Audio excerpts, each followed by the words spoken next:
Hello my dear students. बाकी सारी details आपको थंबनेल से पता लग ही गई होंगी, तो हम सीधे सीधे प्रोसीड करते हैं अपनी क्लास की तरफ। आपको ओपन करना है अपनी बुक में पेज नंबर 245 और आज हम यहाँ डिस्कस करने वाले हैं एक्सरसाइज नंबर 1 का पार्ट बी।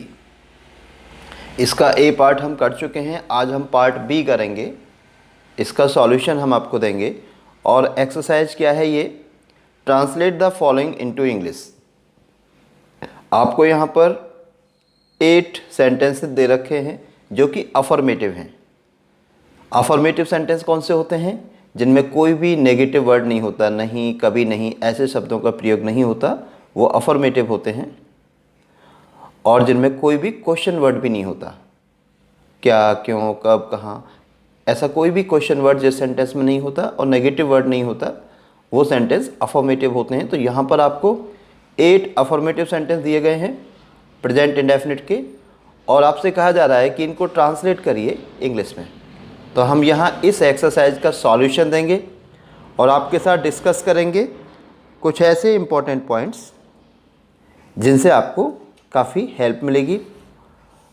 तो देखिए, फर्स्ट सेंटेंस क्या है, पक्षी आकाश में उड़ते हैं। इस सेंटेंस को हमने ट्रांसलेट किया है the birds fly in the sky. पक्षी आकाश में उड़ते हैं। द बर्ड्स ये सब्जेक्ट है, फ्लाई, अब क्योंकि सब्जेक्ट प्लूरल है इसलिए वर्ब भी हमने प्लूरल लिया है, सब्जेक्ट वर्ब, और इन क्या है preposition, the sky complement. The birds fly in the sky, पक्षी आकाश में उड़ते हैं। राइट। अब हम नेक्स्ट सेंटेंस लेते हैं। हमारा नेक्स्ट सेंटेंस है तुम्हारा भाई झूठ बोलता है। इसमें सब्जेक्ट क्या है? तुम्हारा भाई। बोलता है क्या है? वर्ब, और झूठ ऑब्जेक्ट। जब भी आप कोई सेंटेंस हिंदी से इंग्लिश में ट्रांसलेट करते हो तो फर्स्ट ऑफ ऑल आपको पता होना चाहिए आपके सेंटेंस में सब्जेक्ट क्या है, वर्ब क्या है और ऑब्जेक्ट क्या है। कभी कभी ऑब्जेक्ट की पोजीशन में कॉम्प्लीमेंट भी हो सकता है। ये हम पहले भी अपने एक वीडियो लेसन में डिस्कस कर चुके हैं कि ऑब्जेक्ट और कॉम्प्लीमेंट में क्या डिफरेंस है। तो आप हमारी प्लेलिस्ट को, जो स्टूडेंट नए हैं, ज़रूर विजिट करें और पूरी सीरीज़ को वॉच करें जिससे कि सारे वीडियो लेसन्स आपको समझ में आए। क्योंकि जब आप सीरीज़ को स्टार्टिंग से लेते हैं तो कॉन्सेप्ट आपको ज़्यादा अच्छे से समझ में आते हैं। तो तुम्हारा भाई झूठ बोलता है, इसको ट्रांसलेट किया जाएगा your brother, subject, tells, verb. अब क्योंकि सब्जेक्ट सिंगुलर है, यहाँ पे सब्जेक्ट क्या है? ब्रदर। योर क्या है? डिटरमाइनर।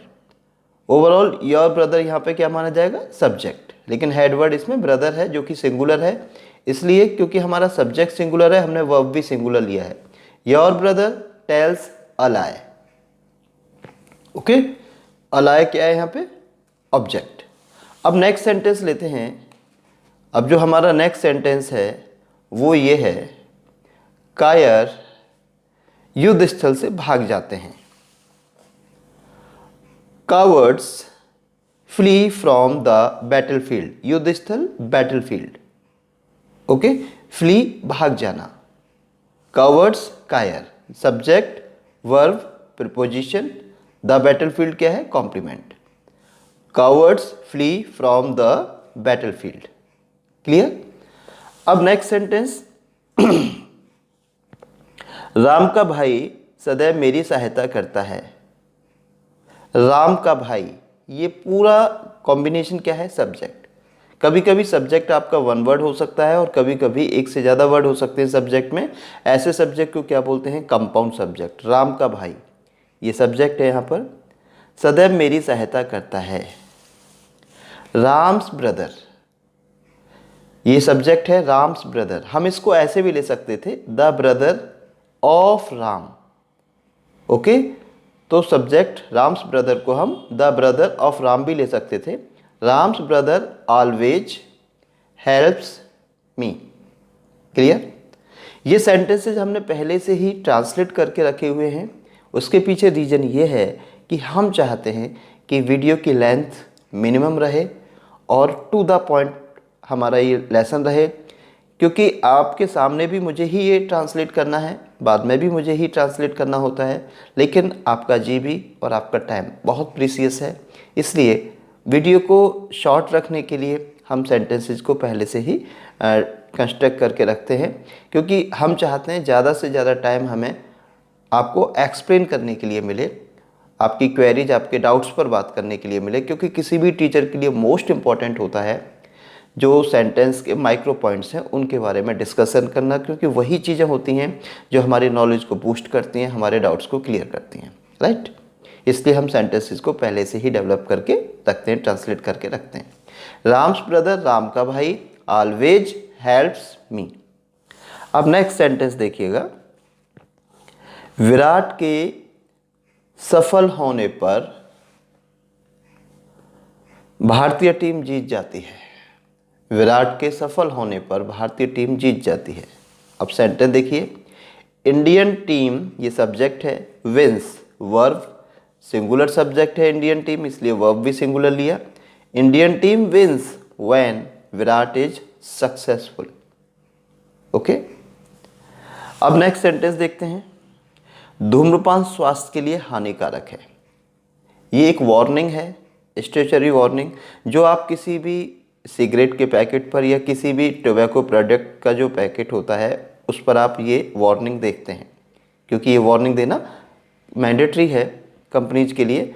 तो क्या लिखा रहता है सिगरेट पैकेट पर, धूम्रपान स्वास्थ्य के लिए हानिकारक है। तो इसका इंग्लिश ट्रांसलेशन क्या होगा, smoking is injurious to health. हम इसको ऐसे भी ट्रांसलेट कर सकते हैं, to smoke is injurious to health, right. यहाँ पर सब्जेक्ट का फंक्शन क्या कर रहा है, smoking, smoking as a subject use हो रहा है। जब कभी verb as a noun use होता है, सब्जेक्ट या ऑब्जेक्ट का फंक्शन करता है, तो वो क्या होता है, जीरेंड। तो यहाँ पे ये स्मोकिंग जीरेंड है। ओके, तो यहाँ पे ये वर्ब है, लेकिन फंक्शन किसका कर रहा है, नाउन का। तो यहाँ पे सब्जेक्ट क्या है, स्मोकिंग, स्मोकिंग इज इंजूरियस यानी हानिकारक टू हेल्थ। अब हम नेक्स्ट सेंटेंस लेते हैं।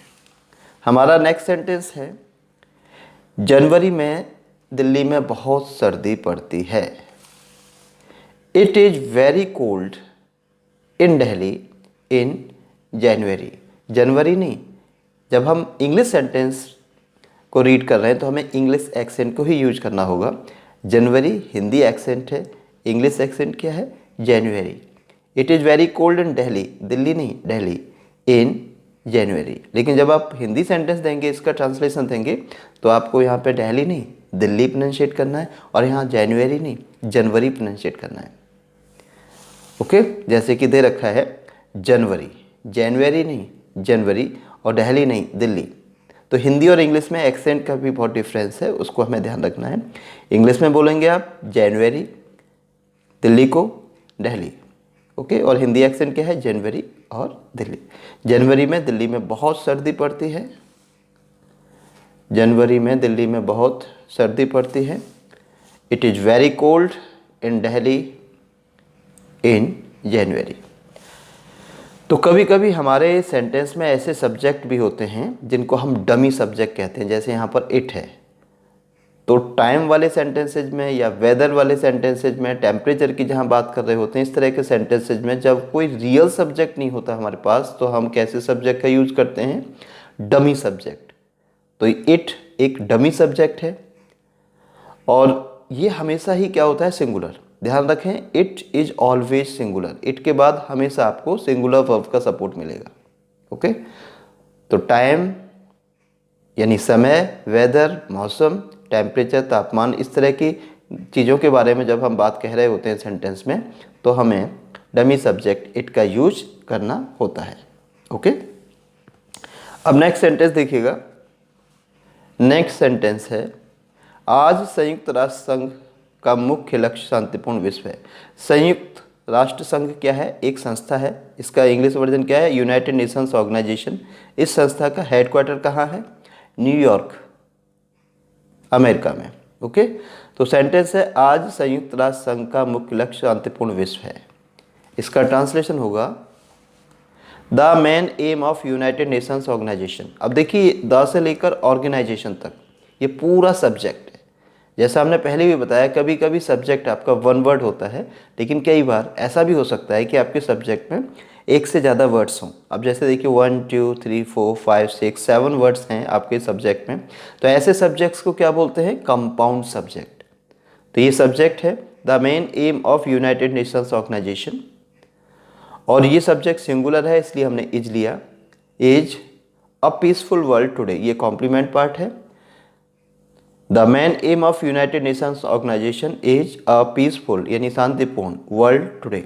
तो ये ट्रांसलेशन होगा इस सेंटेंस का, आज संयुक्त राष्ट्र संघ का मुख्य लक्ष्य शांतिपूर्ण विश्व है।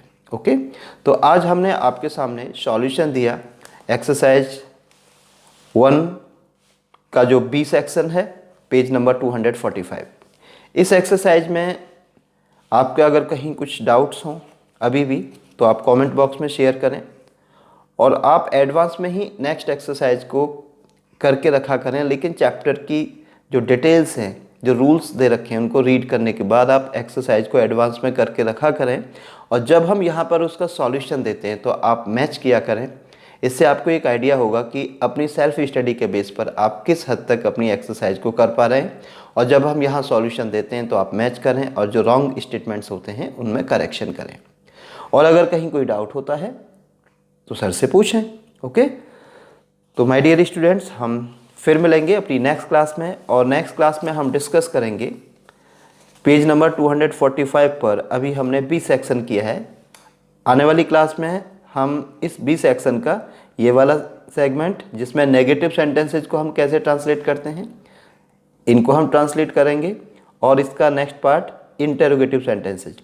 नेगेटिव सेंटेंसेज, इंटेरोगेटिव सेंटेंसेज, ये दोनों ही सेगमेंट हम करेंगे नेक्स्ट क्लास में। ओके, आपको क्या करना है, आपको इस चैप्टर का रूल्स एक बार फिर से रीड करें, और उसके बाद आप ये खुद करके देखें एक्सरसाइज को, और जब कल हम इसका सॉल्यूशन देंगे तो हमारे साथ आप मैच करें, आपके कितने सेंटेंसेस राइट हैं आप बताएं, और कोई भी क्वेश्चन होगा आपका डिस्कस किया जाएगा। ओके, तो thank you very much, I will be back with the new chapter. और जो भी स्टूडेंट्स नए हैं वो प्लीज़ चैनल को लाइक करें और बेल आइकन प्रेस करना ना भूलें, और अपने फ्रेंड्स तक जो 10th या 12th के स्टूडेंट्स हैं इस वीडियो का लिंक शेयर करें। Thank you.